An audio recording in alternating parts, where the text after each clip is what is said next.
This is GHK Lal, inviting you to join me weekdays from Monday to Friday on the National Outlook for commentary on a range of issues, immediately after the 12 noon and 7 p.m. newscasts on Kaieteur Radio at 99.1 FM and 99.5 FM. Looking forward to you sharing in the conversation.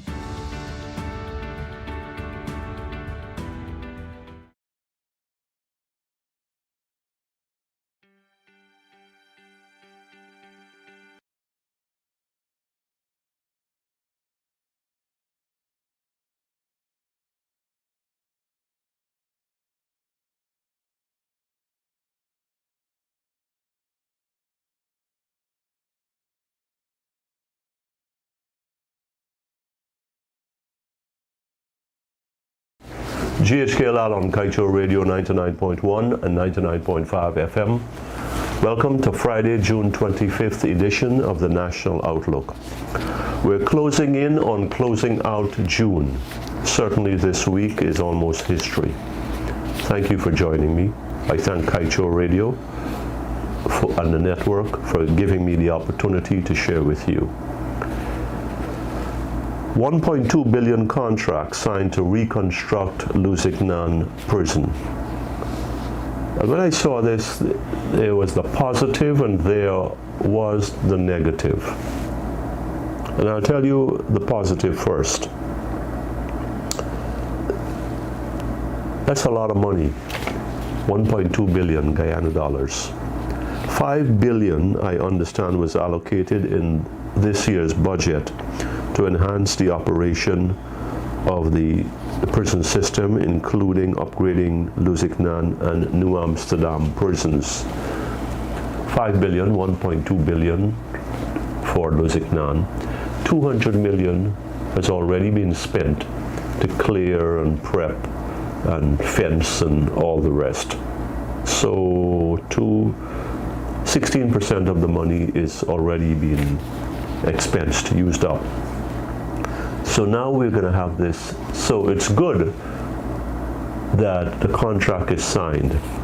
And I see some names here. Nabi Construction, they've done some good work in this country.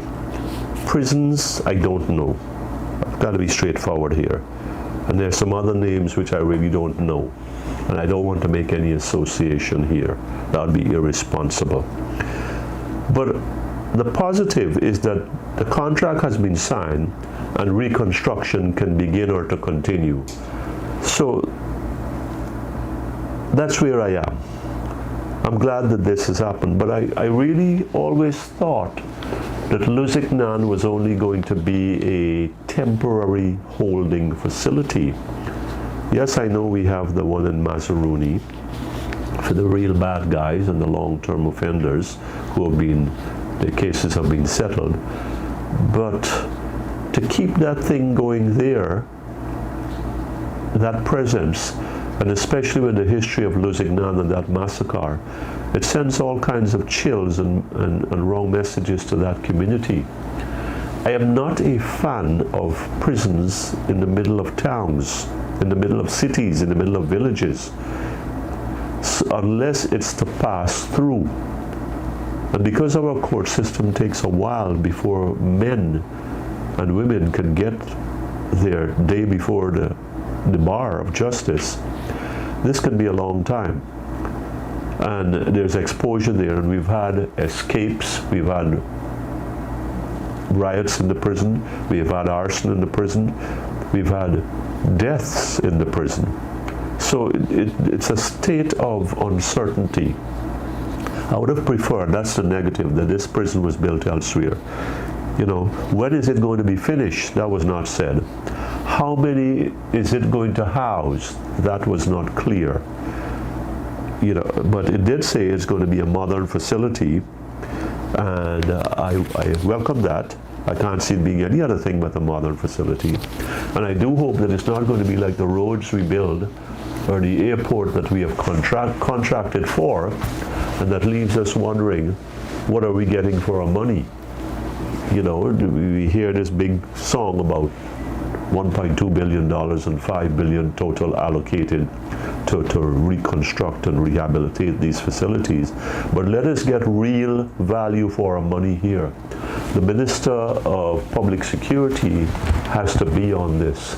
The Minister of Public Works has to be on this from day one.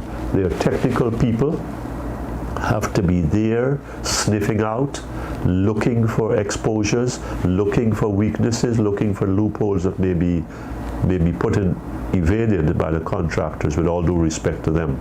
Let's get a solid structure, since Lusignan it is, that will safeguard us and give us the confidence that here is a modern, truly modern facility that is going to house and hold securely those who pass through its gates. I say, if we do this right, we can be all right. Until next week, this is GHK Lal on Kaieteur Radio 99.1 and 99.5 FM. Thank you for joining us on the National Outlook, and do have a healthy and blessed weekend.